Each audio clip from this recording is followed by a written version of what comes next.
Zenga tu ya mama. Amina. Katika tugenda kwa West yenu. Na tugenda kwa China. Ujira? Kabale Kisoro. Rwanda. Tungamo. That side.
Tawa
Katonda wafu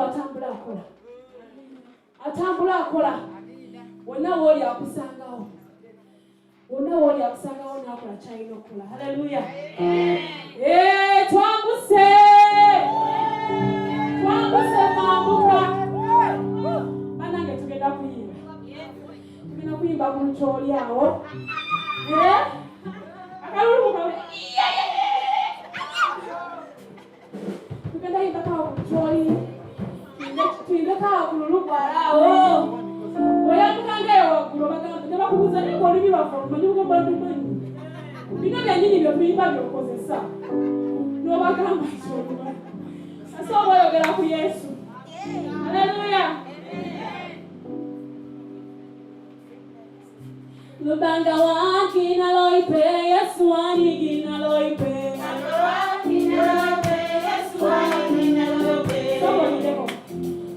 twogere mu bigambo twogere mu bigambo awo kalyoka tubale tubiyimbe. So lubanga one gina loipe lubanga one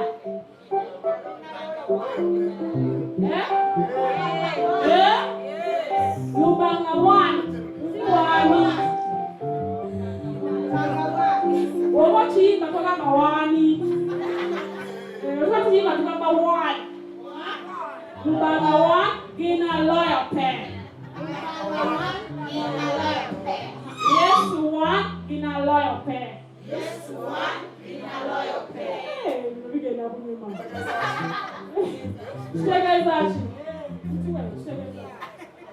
Nothing can defeat our God. Katonda waffe tewali kimulema tekiriyo tekiriyo. Haleluya. So tukiyimbenga tumanyi kye tuyimbako Mwenye wategera choyimbako yimbisa maani. Ate n'ebigambo katulitegeere lubanga one in a loyal pair. Yes, one in a loyal pair. Look. Hai. Wenye kwao kola. Ate tunazina matoni.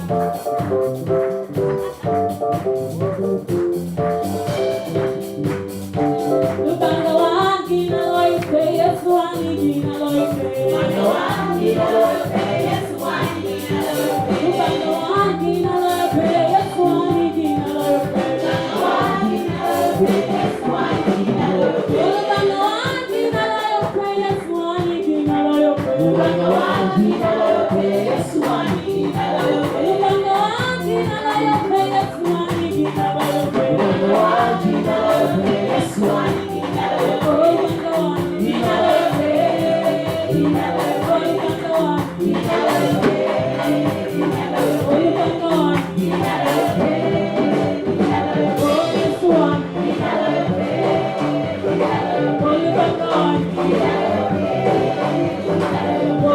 One.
Hey,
Hallelujah.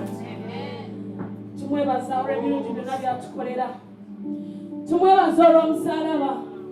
Tumwebaza olw'ekyo kye yakola. Etali mwana wa muntu kye yali akoze.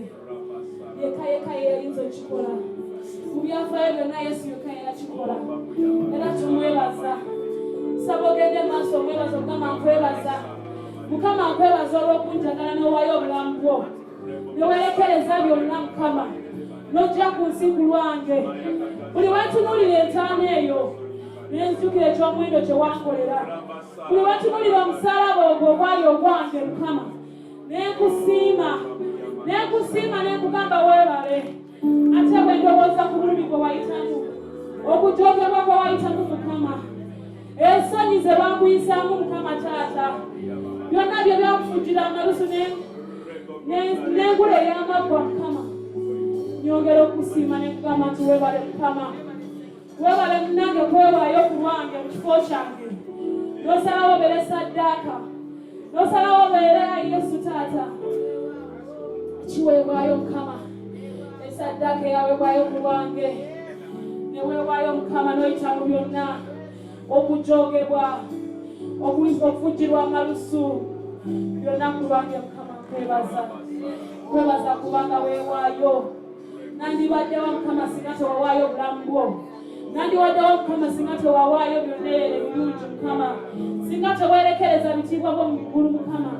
Singa teweerekereza Yesu Taata kifo kyo mu ggulu. Nandibaddewo nze. Nandibaddewo Mukama Taata. Nkwebaza era nkusiima Mukama. Nkwebaza era nkusiima Kabaka w'Abakabaka Taata. Weebala omulungi w'amawanga. Weebala omulungi wange. Weebaza Yesu. Weebaza Yesu Kabaka w'Abakabaka. Weebaza Yesu Kabaka w'Abakabaka Taata. Weebaza mukwano. Weebaza. Weebale nnyo Mukama. Nsimo musharaba. Ninsima ekyo kituro. Kandi okukira byonna. Ninsima abambirwe. Ninsima musharaba. Ninsima ekyo kituro. Kandi okukira byonna. Ninsima abambirwe. Ninsima musharaba. Ninsima ekyo kituro. Kandi okukira byonna. Ninsima abambirwe. Ninsima musharaba. Ninsima ekyo kituro. Kandi okukira byonna. Weebaza gwe bwe yasaddakibwa ku lwange. Ninsima musharaba. Ninsima ekyo kituro. Kandi okukira byonna. Ninsima owambambirwe. Yowawo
Kusinza kwangeli katonda mala yenna taate kujjako gwe.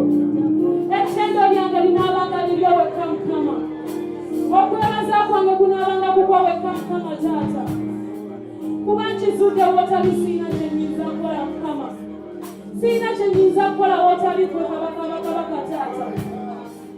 Gwe wekka ayinza okunnyamba Mukama mu nsi muno mwonna tewali ayinza kukola by'okola taata. Tewali ayinza kukola by'okola Mukama. Tewali ayinza kukola by'okola Mukama taata.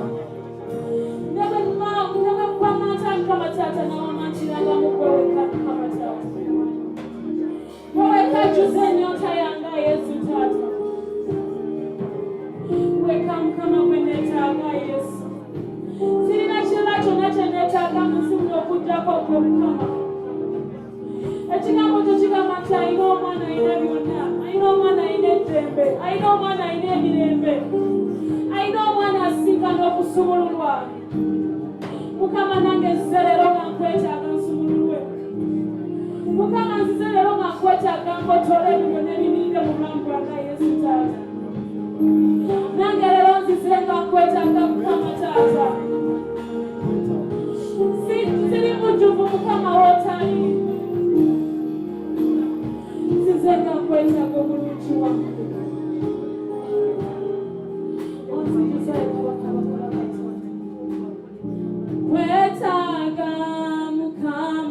kwetaga mukama kwetaga mukama kwetaga omwoyo gwange guwone kwetaga mukama kwetaga mukama kwetaga mukama kwetaga omwoyo gwange mukama kwetaga mukama kwetaga mukama kwetaga mukama kwetaga omwoyo gwange osasira mukama osasira sebo osasira mukama osasira mukama osasira omwoyo gwange guwosasira mukama kuyagamba kibatinayoeka sasira Daudi Yesu mwachimwechisa mugamba sasira mukama nzijukire sasira mukama nzijukire mubeerano gyendimu omwoyo gwange guwo sasira mukama sasira mukama sasira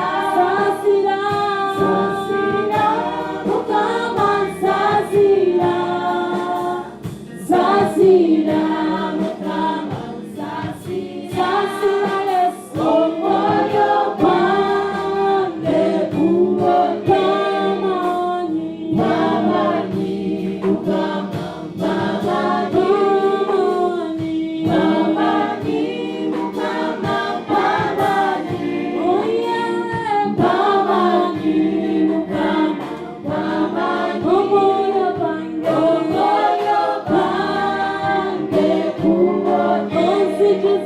sijuza mukama n'omwoyo sijuza n'omwoyo mutukuvu abakabaka sijuza mukama ekikopo kyange kiyitibwa Yesu taata sijuza omwoyo gwange onyimusa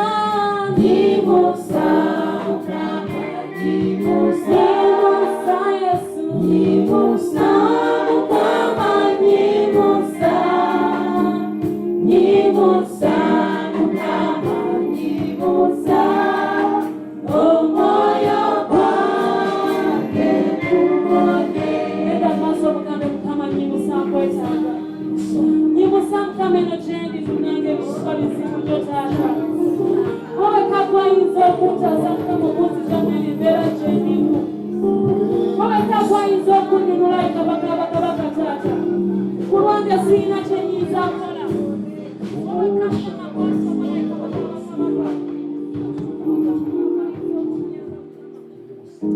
tugende maaso nansaba twagala okuza mukama katonda kitanga omulundi w'ekisa ekingi nga tugenda mu maaso n'okusaba n'okusinza taata waffe omulungi Zabuli 95:6 lwogera nti tujje tumusinze tuvunname tufukamire. Ekigambo okusinza mu Bebulaniya kitegeeza kuvunnamira Katonda era nga tugenda okusaba essaala ya kitaffe ekyawanika nga bwe kigambye nti tujje tumusinze tuvunname tufukamire. Abaagala okuvunnama muvunname, abaagala okufukamira kyonna kye munaawulira ekinaasobola okubeera mu maaso ga Katonda nga bwe twagambye nti kuno okusinza kuno omwezi waliwo n'okusinza nga engeri gy'okusinza yakufukamira yakuvunnama. Kale tuli wano mu maaso go nga tukwebaza Mukama wange taata ndaba kitangaye Mukama tuvunname mu maaso go Mukama era nga tugenda okwatula essaala ya kitaffe ffenna kitaffe ali mu ggulu erinnya lyo litukuzibwe obwakabaka bw'obujje byagala bikolebwa mu nsi nga bwe bikolebwa mu ggulu.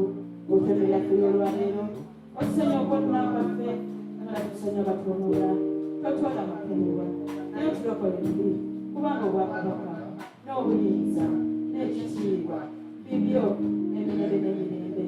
Amiina. Nga tugenda mu maaso n'okusaba, nga tugenda mu maaso n'okumusinza. Yokaana 4:23-24 Yesu ng'ayogera n'omukyala Omusamaliya nti obunaku butuuse okusinza nga tusinza mu mazima, nga tusinza mu mazima nga batuli wano mu maaso go. Okusinza Mukama Katonda mu mazima tulina okumusinza ng'emitima gyaffe nga twalokoka. Tulina okumusinza ng'emitima gyaffe mirongoofu. Tulina okumusinza ng'endowooza zaffe tuzizizza bujja. Emitima gyaffe bwe giba nga si mirongoofu, emitima gyaffe bwe giba nga si mijja n'endowooza zaffe nga tetuzizza bujja. Ng'Abaluumi 12 olunya olusooka olunya olwokubiri nti tuzze bujja endowooza zaffe. Kale Mukama tujja wano mu maaso go, y'essaala yaffe ekibiina ky'olwaleero Mukama wange Taata, kubanga awatali ebisabo ebyo tewali bwe tusobola okukusinza Mukama. Kitangala ekibiina kyonna nga tuli wano Mukama wange Taata, Taata nga twalokoka naye oba oli awo waliwo ebijja ne tutendewalirwa Mukama wange Taata. Tukusaba otusonyiwe, tukusaba otusaasire Mukama wange Taata omulungi w'ekisa ekingi. Taata abanyweredde mu bulokozi Mukama wange Taata otunywereze ddala. Bayibuli nga bw'eyogera n'egamba nti ekirabo kye mwafuna eky'obulokozi tukinyweze, kubanga bwe tunaakinyweza tunaasobola okumusinza mu mwoyo. Mukama wange Taata kitangali Mukama n'abalina okweza obujja Mukama wange Taata nga tuli wano nga tukusaba Mukama wange Taata, leka tweze obujja Mukama tusobole okuba nga tusobola okusinza mu mwoyo Mukama wange Taata. Emitima gyaffe Mukama tetusobola kusinza Taata ng'emitima gyaffe mukyafu, ng'emitima gyaffe si mirongoofu Mukama.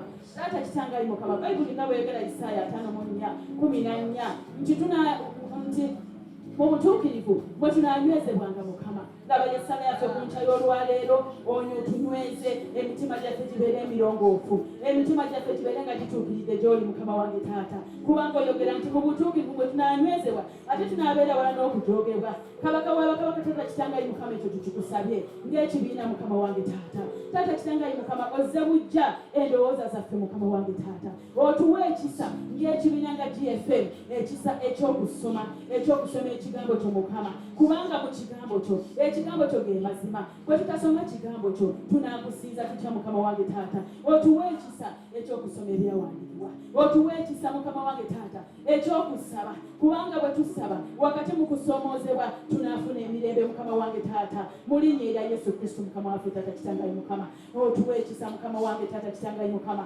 eky'okunoonyanga Mukama wange Taata, mu linnya erya Yesu Kristo Mukama waffe Taata kitangali Mukama. Mukama omulungi ow'ekisa ekingi, olunyiri olulala Mukama Taata kitangali Mukama Taata oyogera mu Ezeekeri 3:6 olunyiri 2:5-26 nti onaatulongoosa n'amazzi amalungi, onaatuwa omutima ogw'ennyama, nti onaatuwa omwoyo omupya.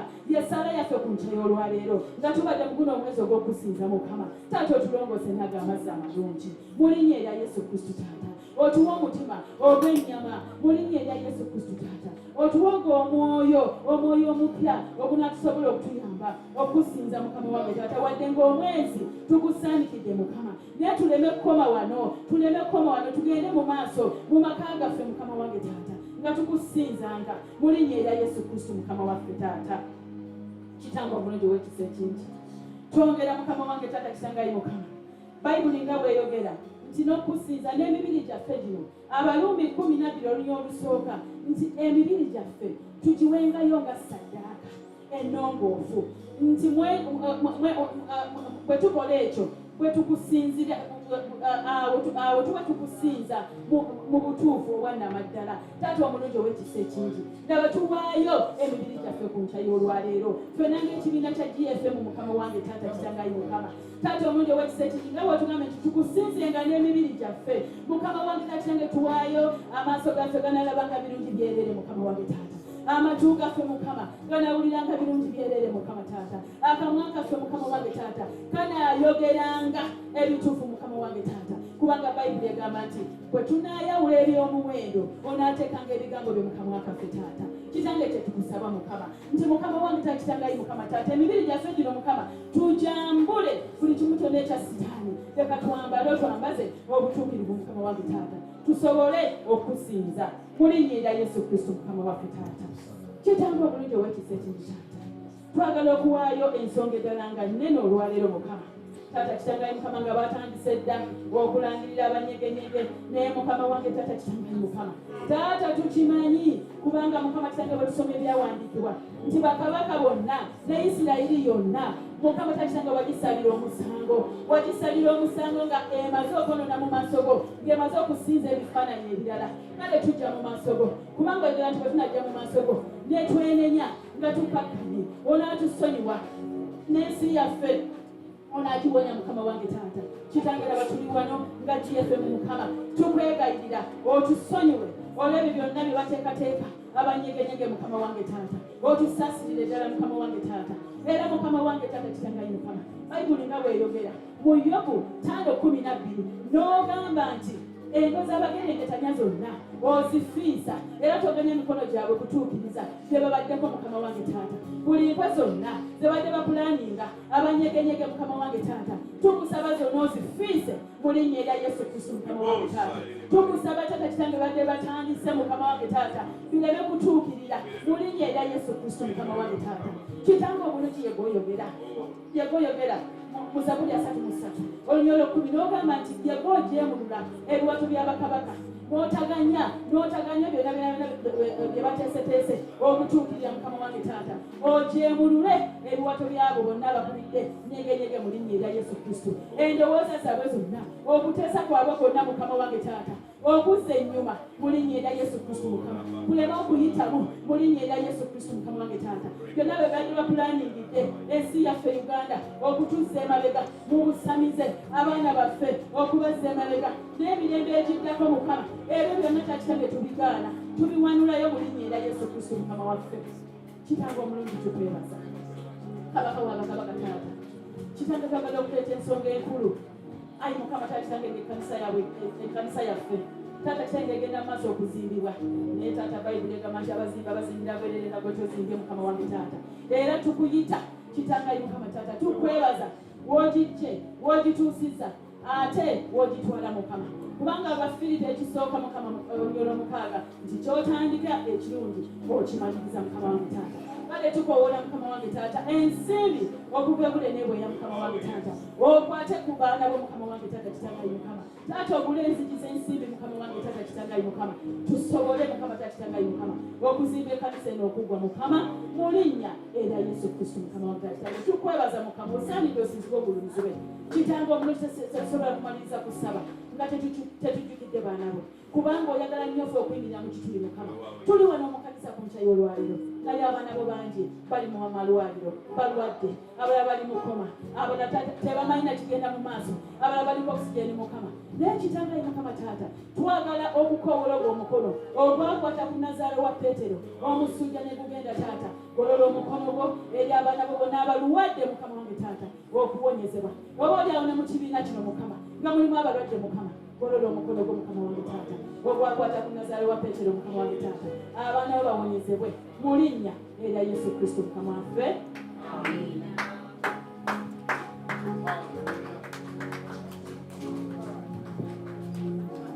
Abaluganda mukama yeebazibwe bannange mbadde nsaba neebaza Katonda ku nkya y'olwaleero era ndi musanyufu Katonda mwebaza kubanga bino Katonda byayagala n'alaba abaana be nga bali smart bannange muli smart mubakubire mu ngalo bannange ezo engalo tezimala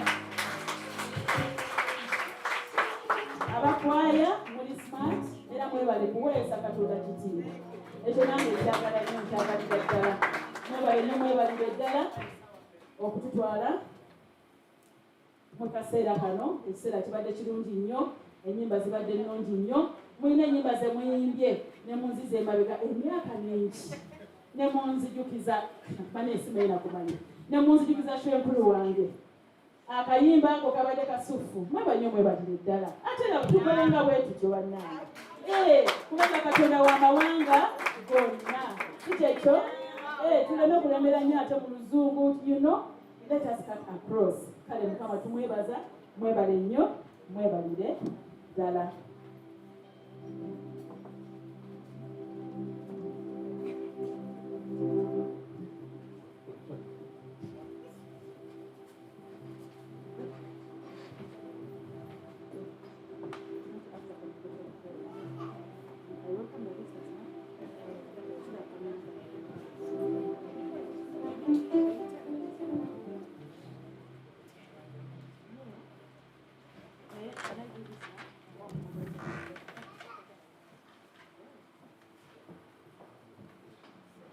bannange tuddamu nate okubaaniriza.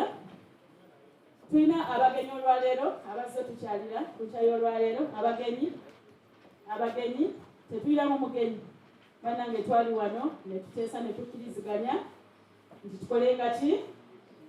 Tuyita abagenyi. Mukama yeebazibwe. Tuyita abagenyi mwabo abagenyi ate mwe tujja okukola ki? N'okufunira abatwegattako. Kale abagenyi bala tebaliimu era nateezigamu okubaaniriza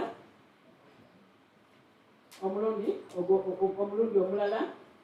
Mbadde mbasaba buli omu ali mu katebe asituke abuzeeko abantu nga 3 awo 3 4. Bwekyo bwe kirina okubeera mu kanisa ya Katonda. 3 4. Aha.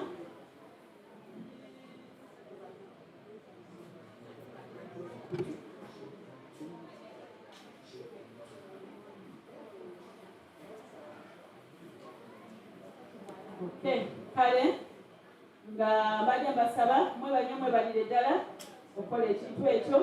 Era mbadde ngenda kusaba abaana bonna, abaana okuva ku myaka 4 paka ku 10, omusomesa wammwe abalindiridde nga bwe tugenda okwaniriza omusumba waffe otuyisa mu kigambo. Mukama yeebazibwe. Tugenda okwaniriza omusumba waffe Musumba Sebuguzi. Mbadde mbasaba bannange engalo ng'omusumba waffe ajja.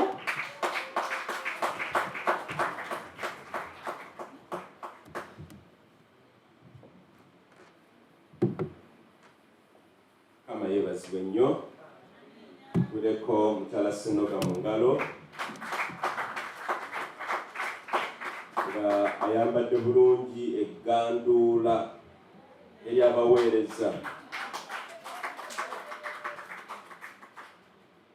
Twamusindika agenda ayige akola masters mu divinity mu UCU era bo kibakakatako okwambalira ddala obulungi si kwambala buno enkunamyo. Naye ng'ate mu kyo twakiraga ekitiibwa kya Katonda. Nange no lwakuddawo nina okuba nga nyambala naye Mukama tannyambye naye tujja kutuukayo eyo. Mukama yeebazibwe. Kaddemu tusabe. Mukama tukwebaza amakya ag'olwaleero. Tukwebaza Mukama okutuwa obulamu omukka gwe tussa n'otusobeza Mukama okujja mu kkanisa yeekaalu y'okusinza n'okwagala. Ng'ekkanisa twebaza Mukama, tukwebaza nti no otubeereddewo nnyo nga kinnoomu ng'amaka atuwamu ffenna ng'ekkanisa. Era Mukama amakya ag'olwaleero nga tujja mu kigambo ekyo tusaba otukwatireko tuyambe nga tuwunzika oba nga tumaliriza omwezi guno ogw'okusinza. Sigamba tulekeddeawo okusinza naye essira libadde kusinza guno omwezi. Mukama tusaba tubeere abasinza mu mazima ne mu mwoyo. Era Mukama tusaba tuwe emitima emikakkamu. Tuleke okubeera ng'amayinja naye emitima egy'ennyama. Mukama tukwebaza ekigambo kiwa omukisa Yesu era nga tugenda maaso omusanju sana. Mukama welaga amaanyi go Yesu. Abaddu babazze nga bazitoweereddwa nga balina embeera ze bayitamu. Mukama tusabaddeyo nga bawanguzi. Mukama tukwebaza linnya lya Kitaffe n'ery'Omwana n'ery'Omwoyo Omutukuvu. Amiina. Tukwireko Yesu mu ngalo ez'amaanyi.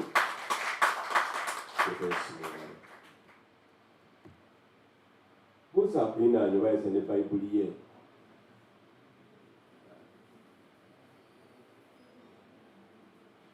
Aha. Peter Newton. Another people on the people. Nyala kulaba ko tula wali sembera ko. Ano mu bagenda okukola nga tumaliza service. Omwezi guno ogwa 23 Mukama yatulungamyanga abakulembeze okuyita omwezi gw'okuggalawo enzigi embi era obulamu bwaffe. Kiseera kye kimu okuggulawo enzigi oba wankaaki omulungi guno omwaka ngamye mwezi gulina kubeera mwaka. Mukama yeebazibwe. Era nga Zabbuli eya 24 enyiriri 7 paka ku 10 bwe gubadde omulamwa era bw'okukyali omulama mu mwaka guno ogwa 2023. Omwezi guno ogwenda okuggwako ogwa Agusto, Mukama yatuluŋŋamya tuggweyo ng'omwezi ogw'okusinza, okumanya Katonda n'okumwagala. Era Mukama ng'atuyita ng'ekkanisa okubeera abasinza oba okubeera abantu aba Mukama ekitiibwa. Mu mwezi guno tuyize ku nsonga nnyingi. Twalaba okusinza kye kiki, tunyonyola bulungi ne tugenda mu maaso. Ne tuyiga ku nsonga endala nti okusinza kyakulwanyisa ky'amaanyi nnyo mu nsi ey'omwoyo. Era omukadde Saamu yatuyigiriza n'atulaga nti bwe tusinza, Mukama akuba amakubo gatabadde, era Katonda akola ebyamagero ebyewuunyisa. N'abalabe baffe bakyankalana bw'oba ng'osinza, umutima gukuli bulungi maaso ga Katonda. Wiiki eyaggwa ne tufuna omugenyi mukwano gwaffe ennyo Omusumba Mugalula, n'atulaga nti tusinze nga twolekeza kantu konna. Gamba tusinze tweweeyo, tukole kyonna ekisobola okubeerawo, tusinze Katonda waffe. Naye nayagala oluyimba lwe baayimba nti Mukama tumuwa kapapajjo, tutumulekerawo, tutumupumirako. Tulina kuwa byonna ebiriyo, si bupapajjo butundutundu obwo, naye eky'omuggundu oba eky'omuyiika ekiramba. Olunaku olwaleero tugenda kuwunzika essomo lino ery'okusinza, kubanga omwezi gugenda kuggwako.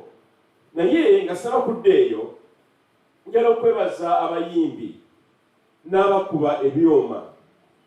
Mwebale nnyo, mwebalire ddala. Batubeereddewo nnyo, ne basinza, ne bayimba, ne batukulembera. Era eno wiikendi ewedde okuva ku lunaku olwokubiri twalinga wano ne tusinza. Abamu twabayita naye nga mwefuula bize naye ne tubeerawo, Mukama yeebazibwe. Naye wiiki ebadde wiiki esinza okubeera wiiki ennyuvu ennyo mu nsi ey'omwoyo. Lwaki? Lwa kusinza. Olunaku lwokutaano ekiro twalina okusaba okw'akawungeezi. Naye okusaba okwo kwali kwa kusinza okuva ssaawa 4 paka budde kejjenge nga tuli wano. Era Mukama yaggulawo eggulu. Abaaliwo muyinza okujulira nti waaliwo embeera yali eyewunyisa ennyo okubeerawo kwa Katonda. Era Mukama Katonda alabika alina kyayagala otukolera ng'ekkanisa. Oluganda omu yafuna okwolesebwa, yafuna ekirooto. Nga mu kirooto kino yalaba empagi ez'ebyuma 2 nga ziri mu masekkati g'oluggya oba paaking otuuka emmotoka zaffe. Kati empagi ez'ebbiri nga zigenda waggulu nnyo. Kati yagamba ng'alaba omusumba owa wano ng'alinnye waggulu ennyo nga bano abakola ku by'amasannyalaze bwe babeera, ng'alina buli kimu kyetaagisa okukola agatta waya. Kati agamba nti n'oluvannyuma waggulu eyo neevayo ekitangaala ekinene ennyo nga onoona wayakaayakana. Kati okwolesebwa bwe kutyo okulaga ekitangaala kitegeeza okubeerawo kwa Katonda. Sitaani abeera mu kizikiza, era bakola ebyambyone babikola mu kizikiza. N'omubbi tayagala ttaala, omwenzi tabeera mu ttala, babeera mu kizikiza. Ebikenembi nabyo yandibanga bya sitaani, kuba ebikenembi byagala nnyo ekizikiza. Bw'osaka talabo ne bibina emiwabo binoonya awatali kitangaala. Kati kireka Mukama atugamba ng'ekkanisa njala tufuula omunagiro gw'ekitangaala mu kkomamboga. Kitegeeza abantu bagenda kulokoka, abantu bagenda kwenenya, ababadde abatamiivu badde eri Katonda, abenzi, ababbi, abanyooma, abasezi, bonna abo Mukama bagala mu kkanisa. Kati Mukama mu mwezi guno atukoledde ebisinga obulungi ng'ayita mu kwaya yaffe eno Mukama gy'akozesezza ennyo. Tubakwereko mu ngalo nga abakwaya. Wewawo ku busente obutono bwe tulinawo kaakano kuba tulina ebyetaagisa bingi. Tulina okusula ebbanja l'ekkanisa eno obukadde nga 5 bwe batubanja. Naye twakabayo nga 6 Mukama yeebazibwe. Tugenda mu maaso tekusasula lyonna liggweyo gamba nti amiina. Lijja kuggwayo gamba nti amiina. Kakati tweyawulako kino ekimu ne zidda eyo. Endala ne tuzimba ekkanisa yaffe. Simanyi bameka abatuuseeyo naye Mukama akola ekyamagero. Kati mwabulaba kubanga gw'oli mukoddo wasobola okubeera mukoddo. Gusigalayo eyo tukijagenda mu maaso tuzimba ekkanisa ejja kumala eggwe. Naye mbakoowola tubeera mukoddo tusoba mukisa guno bannange. Ffenna tuweeyo tuzimba ekkanisa ya Katonda. Nekibalengama nti nno ku busente obutono obwo twasobola okulya ku kwaya yaffe wakiri uniform emu guno omwaka. Naye nga tetwagala tubeere nga tusobola okulanga alisi uniform nga 2 buli mwaka. Kuba kisoboka. Kisoboka. Gamba kisoboka. Twalogenda mu maaso eyo. Era twakkanyiza nze n'omukyala wange kwaya gye tuwemu ekimisana makeke. Tulyeko wamu nga September 10. I think that'll be September 10th. That'll be a sign after service. So, twala kubeebaza twate mukola kirungi nnyo eri Katonda. Mukama yeebazibwe.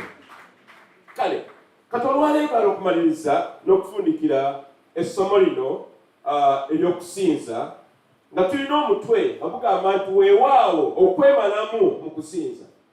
Kiri weewaawo n'oterekereza naye ne weemaliramu ddala ku lw'okusinza. N'okakkana wansi n'ofukamira ku magulu g'omanyi abamu kufa amagulu gaffe oba amaviivi galina mitayimbwa tegakakkana. Naye njala okuzzaamu amanyi oluganda tokkiriza Mukama kuleeta nnyondo kugakakkanya. Gabeere nga magonvu. Kuba Mukama kanaleeta ennyondo ajja gamenya bumenya. Bayibuli egamba buli yeegulumiza amala n'akakkanyizibwa si lwa kyeyagalire naye lwa mpaka. Tubeera lwa mpaka. Nye tubeera ekkanisa tugamba okusinza tugamba osaanidde. Olaga nti Mukama asaanidde. Naye tobeera bw'oti osaanidde. Nogamba tunaakusinza nga Yesu. Laga nti osinza. Ekirungi ebigambo bibeerera ku TV kuno. Kati ekigambo ekyo kisse mu nkola. Tuddawo okwemasagana mbuzi eri amalagala. Era genda ogenda gigoba. Naye tusinze. Tubeere abakazi n'abasajja abasinza. Tugere mu kitabo kya Samwiri ekyokubiri essuula y'omukaaga olunyiriro 14 tuuka ku 22. Samwiri ekyokubiri essuula 6 ennyiriri 14. Essuula eno Kabaka Dawudi yali akomyawo essanduuko ey'obwakatonda mu Isirayiri. Jjukira nti Isirayiri yali sanduuko eno egibuzizza oba ng'egivuddeko olw'ekibi. Kati Dawudi nga anoonya agamba Katonda sanduuko eno ekomewo mu Isirayiri kubanga yaabwe Mukama yali agibawa. Era Mukama yateeka omukusa ku Kabaka Dawudi sanduuko eno ekomewo. Tuyagiraba sanduuko eno tekyalimu na biki byetegeeza tujagenda maaso. Naye nyakutalikiraawo ku nyiriro 14 njala musome esigadde nga muzeeyeeka okuva ku lusoma pa 13 n'enjalukana ku 14 awo tulaka 22. Lugamba bwe luti Dawudi n'asinira mu maaso ga Mukama n'amaanyi ge gonna. Era Dawudi nga yeesibye ekkanzu ey'amafuta ng'eya antipatience. Zaliwo ekyo kanzu ebiseera ebyo. Awo Dawudi n'ennyumba ye yonna n'ennyumba yonna eya Isirayiri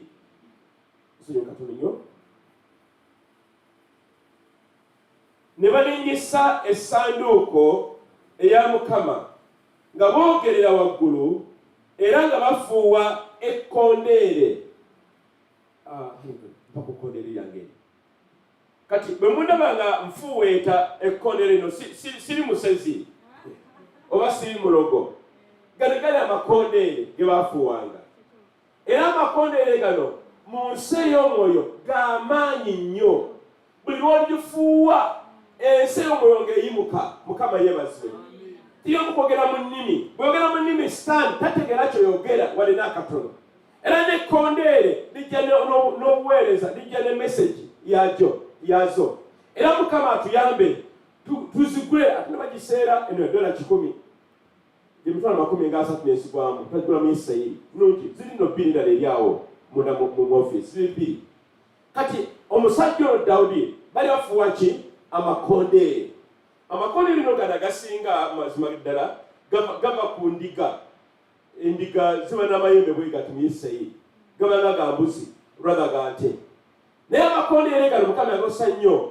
mu biseera eby'endagaano enkadde walinyusebo Bayibuli n'egamba olw'okumi awo olwatuuka essanduuko ya Mukama bwe yali ng'eyingira mu kibuga kya Dawudi, Mikaali muwala wa Sawulo nga alingiza mu ddirisa n'alaba kabaka Dawudi ng'abuuka ng'azinira mu maaso ga Mukama n'amunyooma mu mutima gwe.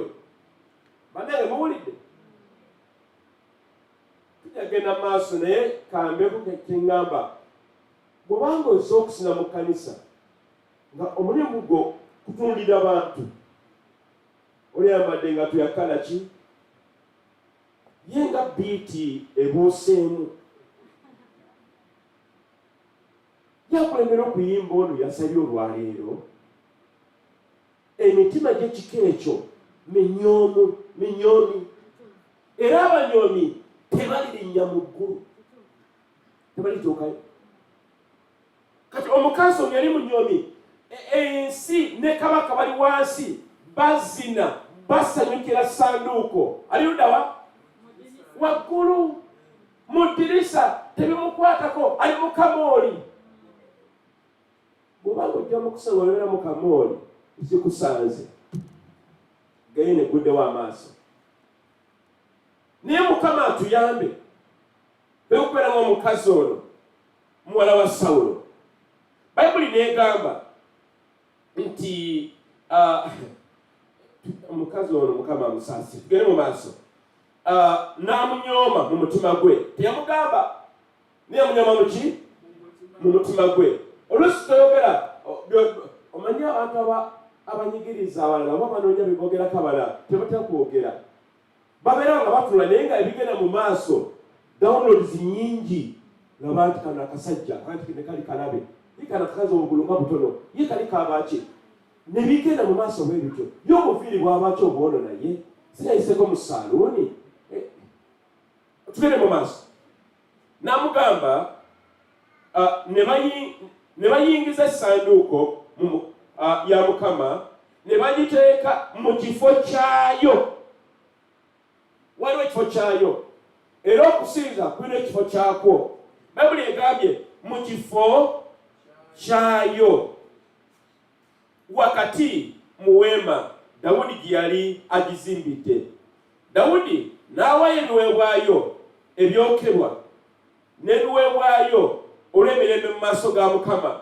Awo Dawudi bwe yali amaze okuwaayo ekiweebwayo ekyokebwa n'ebiweebwayo olw'emirembe n'asabira abantu omukisa mu linnya lya Mukama ow'eggye. Kano kyali kirinyo kino bannange. N'asabira abantu ki? Omukisa. N'agabira abantu bonna ekibiina kyonna ekya Isirayiri abasajja n'abakazi buli muntu omugaati n'omugabo ogw'ennyama n'ekitoole ekya zabbibu enkalu. Toyinza tunaku lwa kusembeera Mukama tumwebaza. Awo abantu bonna ne baddayo buli muntu mu nnyumba ye. Awo Dawudi n'akomawo okusabira abo mu nnyumba ye omukisa. Kyeka yategeera omukyala teyajja kusaba teyamulabayo. Owange bannange ajja mu kanisa namulese yeteekateeka agenda kujja. Mukama yeebazibwe. Maama ajja bulungi. Awo Mikaali muwala wa Sawulo n'afuluma okusinkana ne Dawudi n'ayogera nti kabaka wa Isirayiri ng'abadde wa kitiibwa leero eyebikulidde leero mu maaso g'abazaana baddu be ng'omu ku basajja abataliiko kye bagasa bwe beebikkula nga talina nsonyi. Bw'atyo omukyala bwe yayogera, omukyala ono teyabuuza na mwami, kubanga kisinga bulijjo omwami bwe bakomyewo omuntu omukulu awaka olegala kumubuuza munnange kulikayo. Teyamubuuza, yatuukira ku nsonga, kubanga omutima gwe gwali gujjudde obutate Katonda n'akatono. Era kwe yatuukira okwo Bayibuli n'egamba bw'eti, olwabirimu Dawudi n'agamba Mikaali, kino kyagala nnyo, nti kyabadde mu maaso ga Mukama eyannonda okusinga kitaawo n'okusinga ennyumba ye yonna, okunfuula omukulu w'abantu ba Mukama owa Isirayiri. Kyennaava nsanyira mu maaso ga Mukama, era ne neeyongeranga okwetoowaza okukirawo, era n'abanga anyoomebwa mu maaso gange nze. Naye abazaana boyogeddeko abo balinzisaamu ekitiibwa. Wulira 23. Mikaali muwala wa Sawulo n'atazaala mwana okutuusa ku lunaku kwe yafiira. Okunyooma, obutasinza mu mazima. Tuyize mu weekendo atya mukadde waffe Deacon Emma nti okusinza kuva ku mutima. Omutima gwo bwena si mulongoofu eri Katonda toyinza kusinza. Omutima omunyoomi, omukaawo, ogutasonyiwa, ogutamenyeka, ogutali mwesimbu eri Katonda teguyinza kusinza. Omutima omukakanyavu teguyinza kusinza. Niye Mukama atukoowoola tusinze nga Yesu, nga tetwerekereza wadde n'akatono, era tukirina mu buzibu okwewaayo okusinza nga tewali kantu konna tutwerekeddemu. Mukama kyatulya ng'ekkanisa ya GFM, era mu ssomo lino tulabye okuyiga nga bingi ddala mu Bayibuli, era nga tulaba nti nno ensonga y'okusinza tugiraba nga ebyera ku ndagaano enkadde n'eyitwa ku ndagaano empya. Era Mukama yagamba Musa ng'ateekera okuzimba yeekaalu ya Katonda, nga ekigenderera mu kyo Mukama asobole okusinzibwa mu yeekaalu.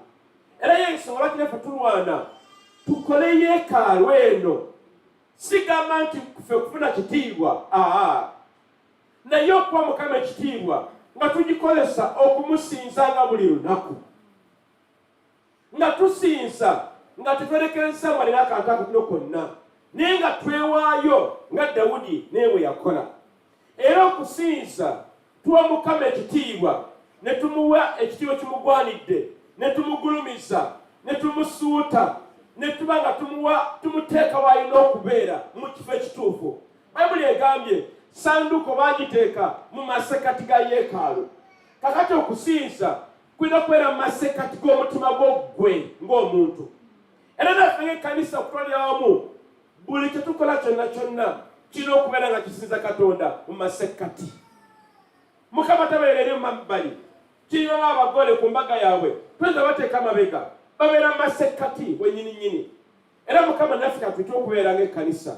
Okusinza tekibeera kyaffe, kibeera kya Katonda. Ne tuyimba, ne tukuba engalo, ne tuwanika emikono, ne tuvunnama.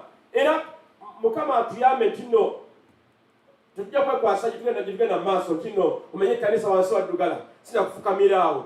Tugenda kola akanyirya bulungi ccuku. Bwe tugamba tukamire wansi nga tufukamira.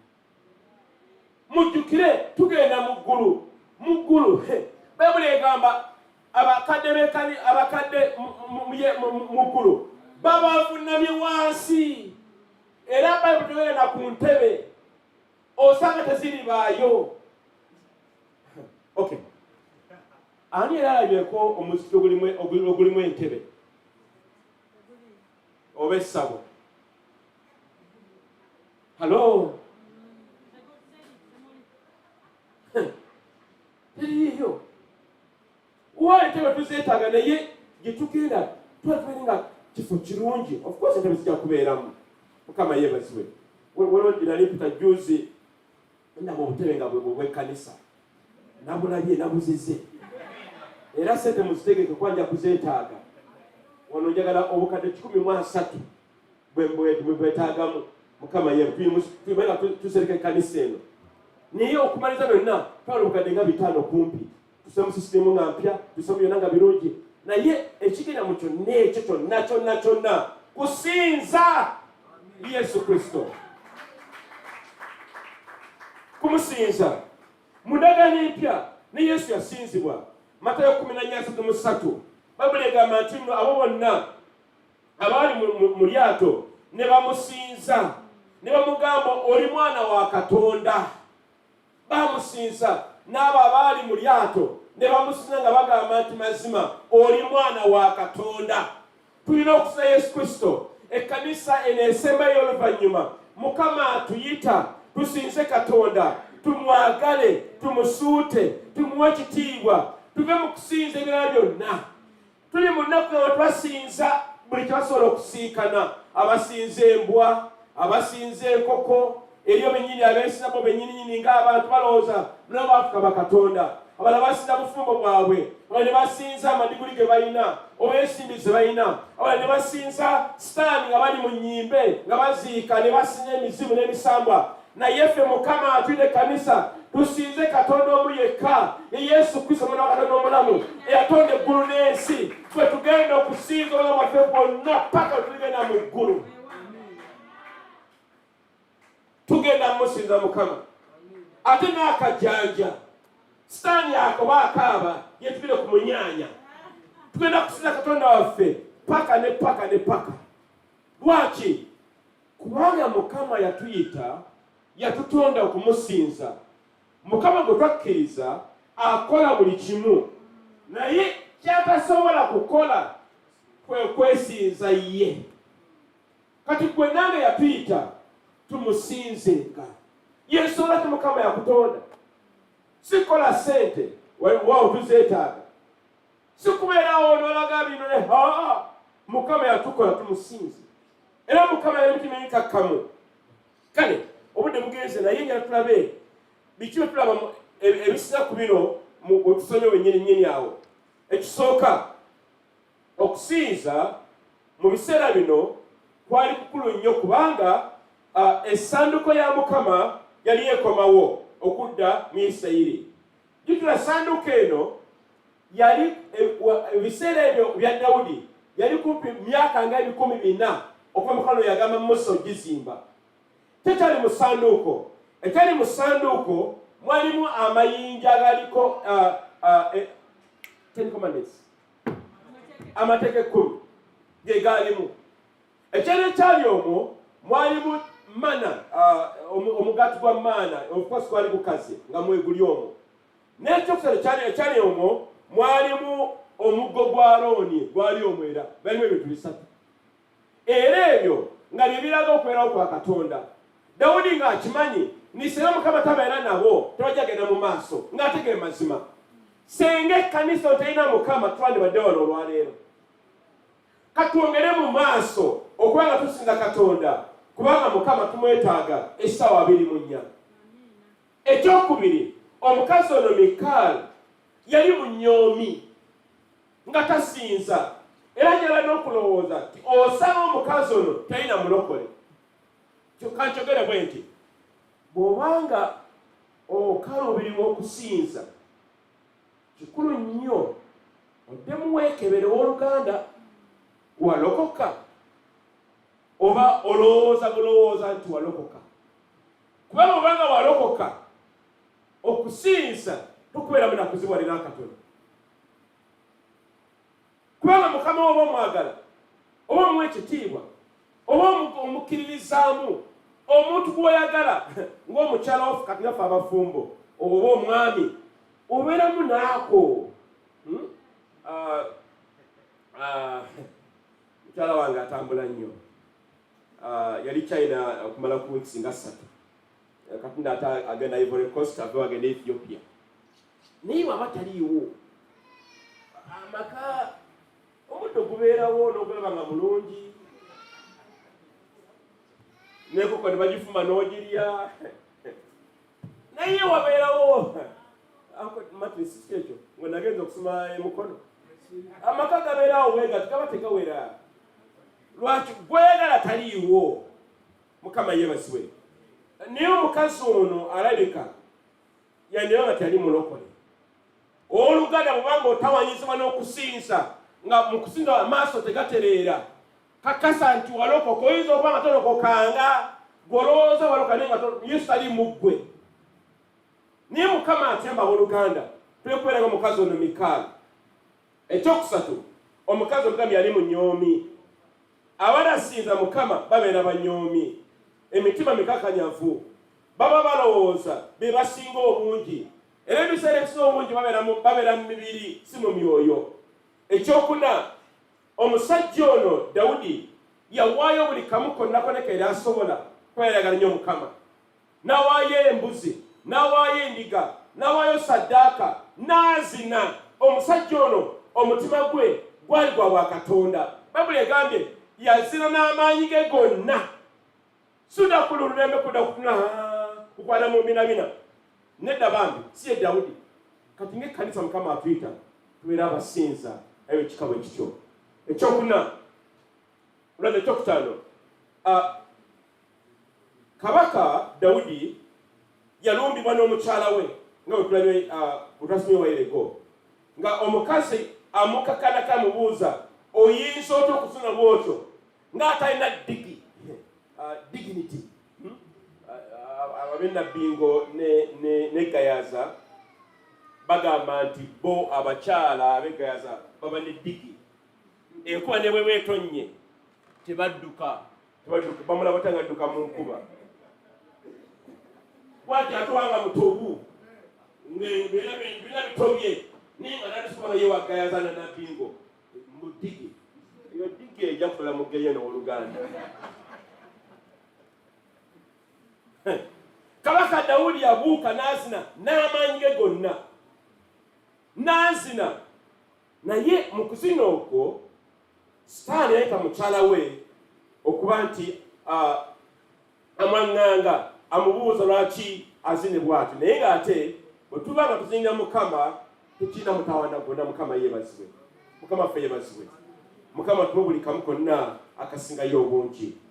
Ekyomukaaga, njagala ng'ekkanisa tusalewo nesse kusalawo tubeere abasinzi. Tusalewo mitima gyaffe ffe tujja kusinza. Nali e Kanungu, mujjuka bina ne Kanungu omwaka gutandika. Kanungu kati twali yali zino malidaadi kanisa ninga abooluganda baagala Yesu nga babuuka ne bazina enfuufu neyimuka bwetu. Kati ettendo lyanyumira nnyo mu Lukiga nesala ofukamire wansi naye nga wansi waliwo enfuufu. Kano musoma ntuli yali agamba kana ate omugenyi wo naafukamidde wansi ne mugamba weewaawo taata kanvunemire Yesu wange. Mukama yeebazibwe. Mukama yatutulukula eveni nga okuvunnama twaliwo obuzibu bwonna. Ndi Muganda ate tuli balangire waffe. Bakitaffe baagala nnyo Kabaka era bagenderwa Kabaka tebatula ku ntebe bavunnama.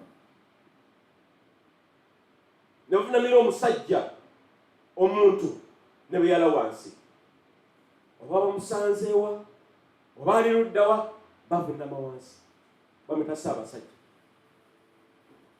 Era nze ndowooza osanga Yonsolaki mukama Buganda atukubye emiggo. Kubanga kiba kya Katonda tukiwadde omuntu.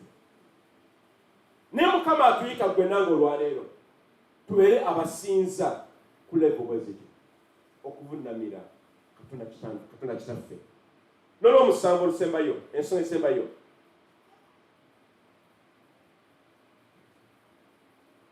nga Dawudi bwe yali bwe yawakanyizibwa n'omukyala we Mikaawa, nawe oyinza okuwakanyizibwa kubanga osinza Katonda mu mbeera nnyingi. Naye jjukira ani yakuyita. Dawudi yagamba bw'ati, wetwasomye ng'agamba uno mukyala we 21. Dawudi n'agamba Mikaali nti kyabadde mu maaso ga Mukama eyannonda okusinga kitaawo n'okusinga ennyumba ye yonna okunfuula omukulu w'abantu ba Mukama wa Isirayiri. Dawudi yali amanya ani yamuyita. Abantu baba kunyooma ne bakwisanga amaaso kwamweyala Mukama, balekereyo eyo. Jjukira ani yakuyita, omumanyi. Bw'oba omumanyi, tusinze Katonda ono atwagala ennyo. Nga mmaliriza, tusalewo tweweeyo tusinze. Waliwo entalo ezijja okuwangulwa nga tusinza businzi.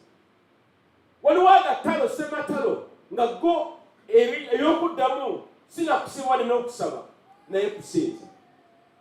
Omunno mutujja okufuna obuwanguzi eri Katonda.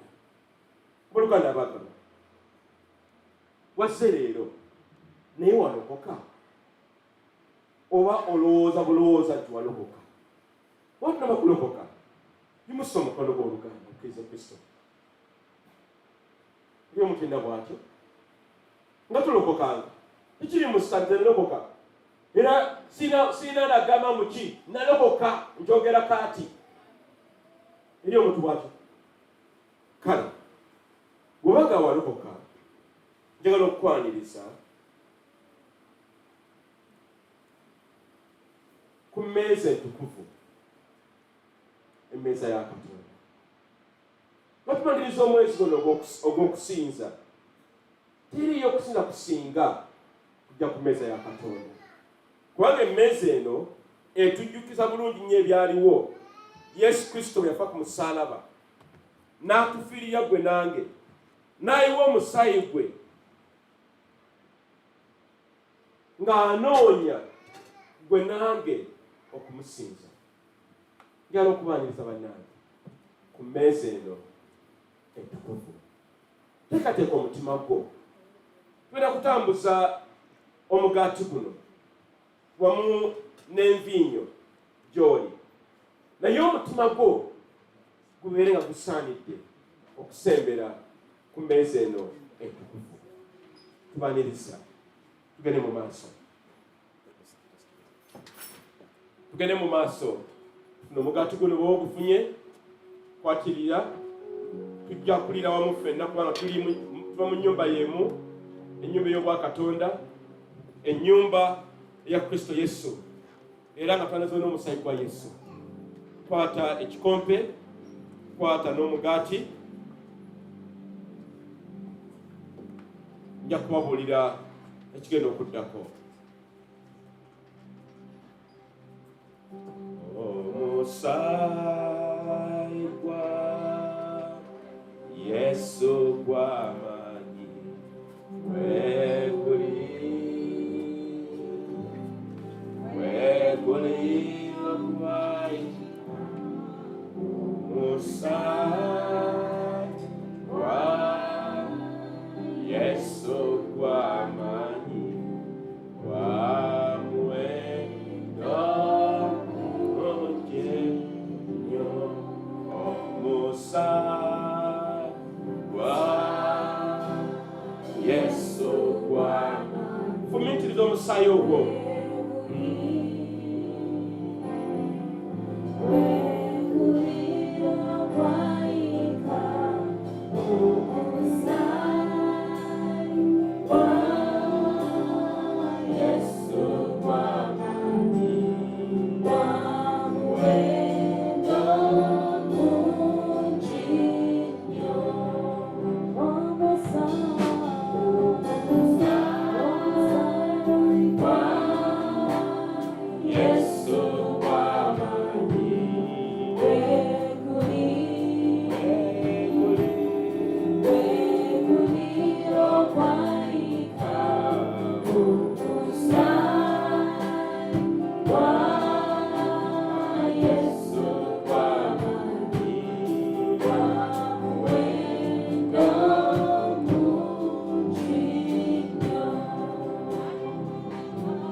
Bayibuli egambye kubanga nze naweebwa eri Mukama waffe era ekyo kye naweebwa nammwe nga Mukama waffe Yesu mu kiro kiyalirwamu olukwe yatoola omugaati ne yeebaza n'agumenyamu n'ayogera nti guno gwe mubiri gwange oguli ku lwammwe mukolenga bwe muti olw'okunzijukiranga nze.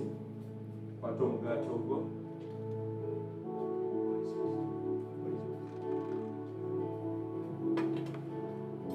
omugaati ffenna wamu.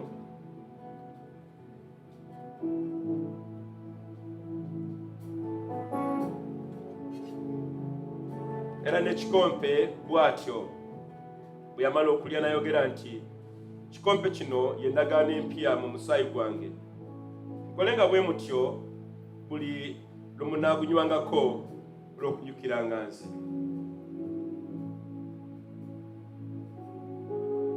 Tunywe ffenna ekikompe akabonero k'omusaayi gwa Yesu Kristo gwe gwatunaaza gwe gwakufuna kyoli kaakano era ye ndagaano gye tuzza obujja olunaku olwaleero.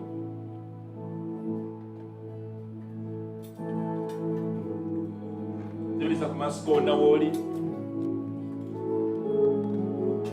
ofumiitirize okwagala kwa Katonda. Yesu yakufiirira ku musaalaba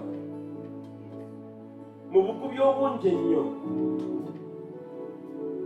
mu bulumi obungi ennyo, ng'alowooza ku ggwe n'atufiirira musaalaba e Golgotha. Yesu ng'amaze okubonjabanyizibwa nga bamwambudde buli kamu konna kubanga bamukume lyali bwereere, n'aswazibwa ku musaalaba ng'ali bwereere. Byonna yabikola olw'okwagala kwe nange.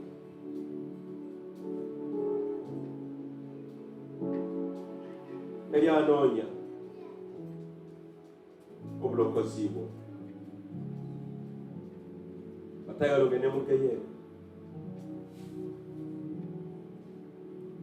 Gwe mukkiriza wafuuka mwana wa Katonda.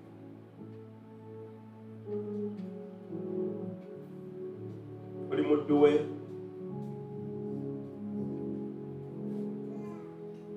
era ng'ayagala omusinza. Singa lwaki Yesu yatufiirira. Njagala mu bigambo byonna teweeweeyo okumusinzanga, okumusootanga, okumwagala, okumuwa ekitiibwa ennaku zo zonna ez'obulamu bwo. Endagaano eyo buki mu bigambo by'obuggulu. Yesu ayagala kubiwulira.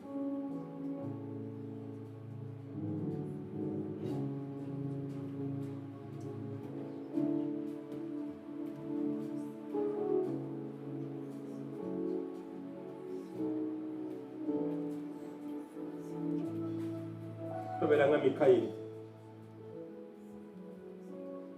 tobeera nga mukyala wa Kabaka Dawudi.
Yesu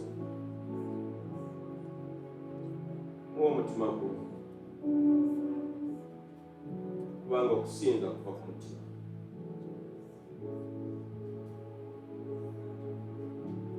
Mukama tukwebaza Yesu olw'okutwagala okubeera mu maaso go, okusembera ku mmeeza entukuvu. Teriyo okusinza kusinga okwo. Mukama tukwebaza. Era Mukama ng'ekkanisa tusa endagaano yaffe obujja kusinzanga n'okwagala ennaku zaffe zonna ez'obulamu bwaffe. Nnya Yesu Kristo Mukama waffe. Biruka Yesu mu ngalo. Ngenda kusaba abakebezi tusoloze ebirabo n'ebiweebwayo, era nga tukole ekinya kusaba anizinajje mu dakiika ntono nnyo tuyitiremu ensonga y'okuzimba ekkanisa. Era ne kattuliipo awe.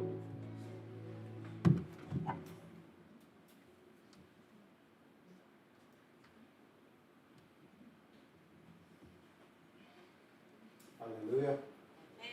Kama yewezwe. Amina.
Haleluya. Ebyuma byekyanze naye nga Mukama ali naffe. Nga bwe babategeezaako era nga bwe mubadde muwulira tuli mu kuzimba. Tukubireko Mukama engalo. Lwaki Mukama tulina omukubira engalo? Omusumba muwulidde ng'ayogera nti nno ku looni gye baatuwa twakasasulako obukadde 6.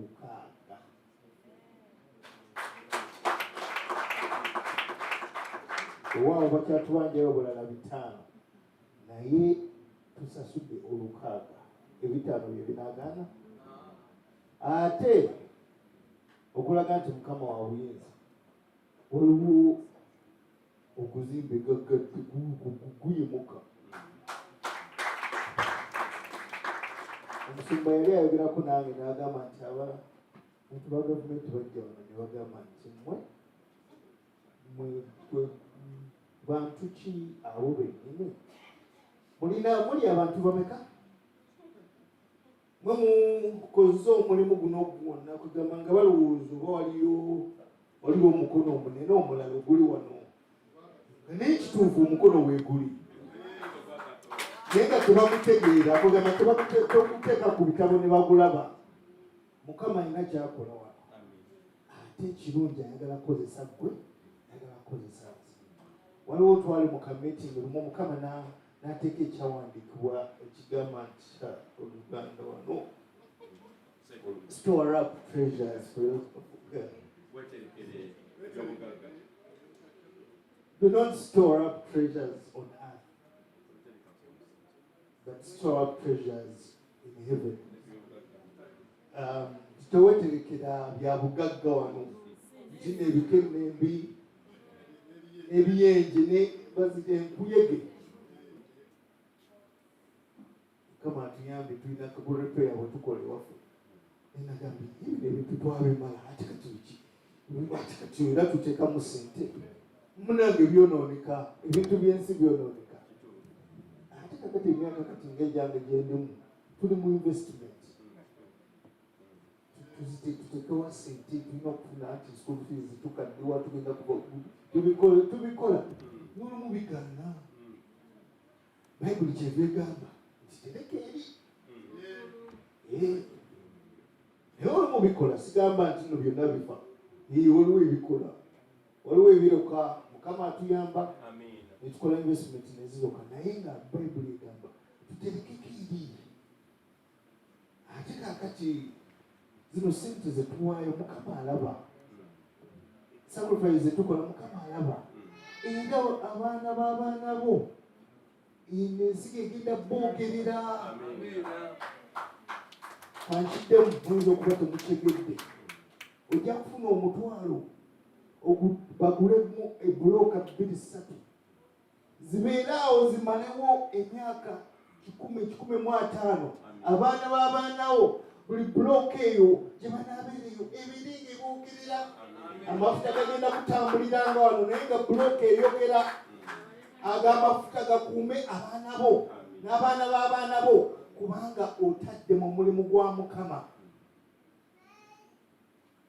Nze gwenjogera wano twali tusolooza sente wano ez'obugundize ziize twasolooza ngamba talk about tuno wano tuli mu kusereka naye waliwo finishing nazo nno ziba sente kati wano ate tuweyo ate era tuweyo Mukama n'asomooza nti ate wasiba ombuuza ati kanisa yaffe tuli ku stage eno wajja kubeerawo ne stage endala Mukama ayinza n'otugamba nti no wano batuzimbewo omuntu ogulala Mukama agenda tuwa sente byonna tubikole si kulw'amaanyi gaffe naye amaanyi ogwo omukono abagundi aba gavumenti gwe baanoonya nga tebagutegeera guli wano gutambula era gugenda tukolamu omulimu sente zigenda kujja tugukole obudde bugenzi n'ebyuma bitwekyanzeeko naye nga olunaku olwaleero era tuddamu okubasaba nga bwe twakola luli ate tusukkulumyeko kubanga Mukama era yatambula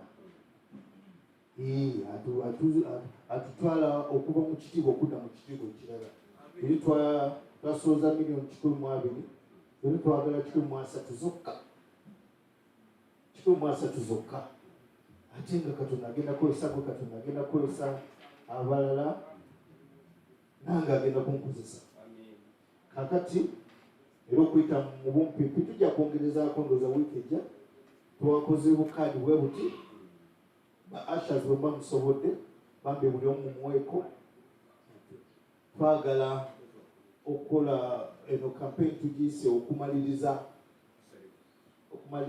omuki finishing the race bagiyita batya Luganda awo munansinya omusayi gutabike ate wawo n'ennimi endala zenjogera nnyingi nnyo so kati Luganda finishing the race okumalako okudduka or something of the kind. Yes, tugenda kati tukivuga tukitwale twatandika naye tugenda kukivuga tukitwale ekkanisa tugenda gitekako amabaati era nga tusaba buli omu si baati lyokka amabaati estimate nze wano nga ebbaati n'ebigenderako litwala emitwalo 2 kyokka egya Uganda mu dollars ezo ziba $8 ng'osobola okugamba nti nze ngenda kuleeta amabaati 5 ngenda kuleeta 10 15 20 wona 50. Amina. Kati so twala kakaadi kano osabe Mukama agulewo enzigi wesige Mukama ebintu bya Mukama byakuwakuza bayirawo twesige Mukama tojja gamba zikamaleka tugambe Mukama waliwo byonna byonna byetulina ebyokukola zinjagala nsitula okukkiriza kwange binawaayo 2 naye leero njagala kuwaayo 5 oba luli abawaayo 5 tuweeyo 10. Mukama agenda tusobozesa tubadde tusaba okukkiriza kwaffe tukiwe emyezi 2 kyokka tubiri nga kino tukiggadde. Amina. Mukama asobola okukikola. So nga 16 Oktoba tukize Mukama nti amabaati ago ganaabagazze. Kapuleeki kano tukatwale kuza kusandejja tunakola kituna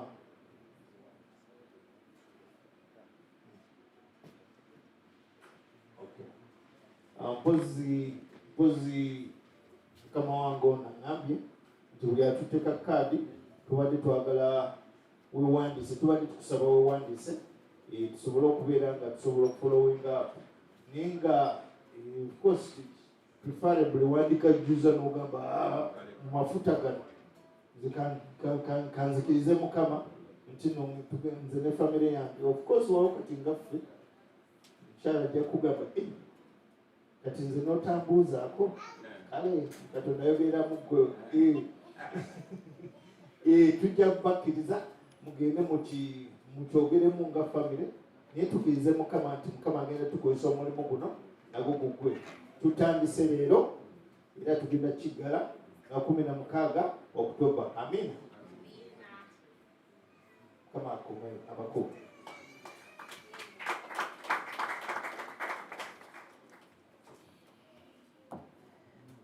Abaluganda Mukama yebazibwe. Bannange twagala okwebaza Katonda tumukubire olw'ekigambo ekyoleete ekiwulidde era mufumake tumwebaze naye tumukubire mu ngalo ez'amaanyi nga tuwulidde ku kigambo ekyo ekyokusinza ate era Mukama tumwebaze. Mukama tumwebaze kubanga ensimbi agenda zireeta ez'okuzimba ekkanisa. Yesu yeebaza nga alina ebyennyanja bimeka naye agenda okussa wansi baalya ne bakkuta ne bafisaawo. So ffe twagala okwebaza Katonda tiguno omulimu ate gwatandise ensimbi nezirese dda. Mukama yeebazibwe. Kale nga tugenda okumaliza saavisi leka tusabire ekimu eky'ekkumi ebiweebwayo. Taata omulungi ow'ekisa ekingi tukwebaza olw'ekimu eky'ekkumi n'ebiweebwayo byetufunye olwaleero. Taata omulungi tutusabira bonna abawaddeyo nti obawe omukisa ate obaziye ensalo zaabwe mu linnya erya Yesu Kristo Mukama wange Taata Kitange balemenga kubulwa kintu kyonna mu linnya erya Yesu. Ate n'abo abatasobodde Mukama nabo tubasabira Taata Kitange omulundi omulala Taata obawe omukisa basobole okufuna ensimbi ezebanaleeta mu kkanisa nga tukusinza kubanga ne mu kuwaayo era tuba tukusinza. Taata weebale osaanire osinzibwe ogulizibwe mu linnya erya Yesu. Ngenda kubasaba tuyimirire nga tumala saavisi. Katuyimirire wano tumalize saavisi nga tugenda okufuna omukisa. Taata omulungi ow'ekisa ekingi tusabire ekibiina kino nti obakuume oyanukule essaala zaabwe obabeerere obalage ekisa kyo mukama wange tata kitange n'emirembe egisukkulumye gibeere nabo mu linnya lya Yesu. Kitange ayi mukama tata tusaba nti omukisa gwa Katonda kitaffe n'omwana n'omwoyo omutukuvu gubeere nammwe kaakano n'emirembe gyonna mu linnya lya Yesu. Amiina. Mugende emirembe, saavisi yaffe ewedde.